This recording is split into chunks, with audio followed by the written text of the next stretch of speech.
A turning point in the race for the White House. The Obama campaign is now going directly on the attack against the Republican presidential candidates. They are naming names and fighting back after months of largely turning the other cheek. But it's not the president taking on his GOP challengers. That task is now falling to the vice president, Joe Biden.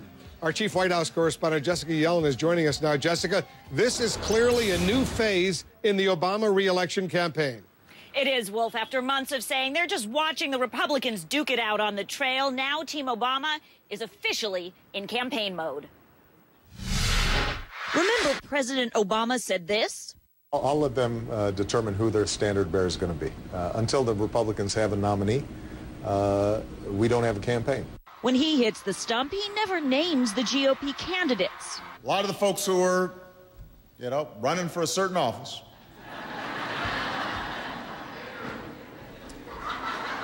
who shall go unnamed. But starting now, the president's top surrogate is Mitt Romney, Rick Santorum, and Newt Gingrich. These guys have a fundamentally different economic philosophy than we do. In the key battleground state of Ohio, he talked auto industry bailout, and he was on the attack. Senator Santorum said it was, and I quote, a payoff to special interest, end of quote. Governor Romney was more direct. Let Detroit go bankrupt. He said that. He said that what we propose, and I quote, is even worse than bankruptcy. You know, it's kind of amazing. Gingrich and Romney and Santorum, they don't let the facts get in their way.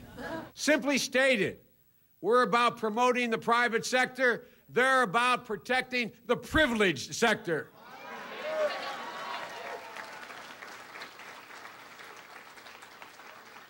We are for a fair shot and a fair shake.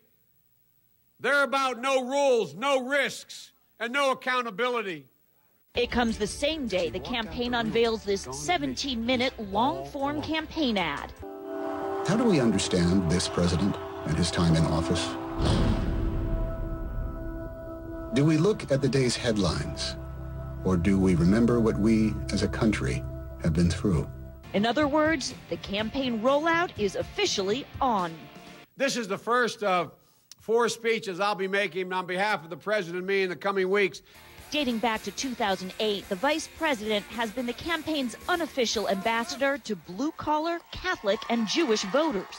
A senior Democratic official tells CNN next week the vice president's campaign stop will be in Florida speaking to seniors. In addition to Ohio and Florida, he'll also target New Hampshire, Iowa, and likely parts of Virginia, plus Pennsylvania. Now, well, 2 Democratic officials tell me that the campaign had planned this rollout for today, for this time, because they actually expected that the Republicans would have a nominee by now.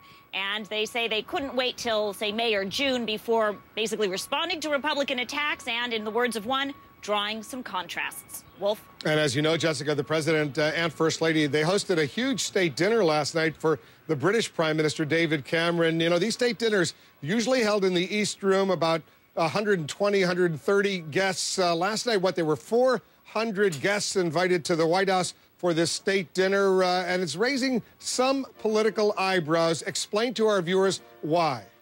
Well, there were 47 bundlers invited to the state dinner by our count last night. Bundlers meaning donors who fundraise huge amounts for the campaign.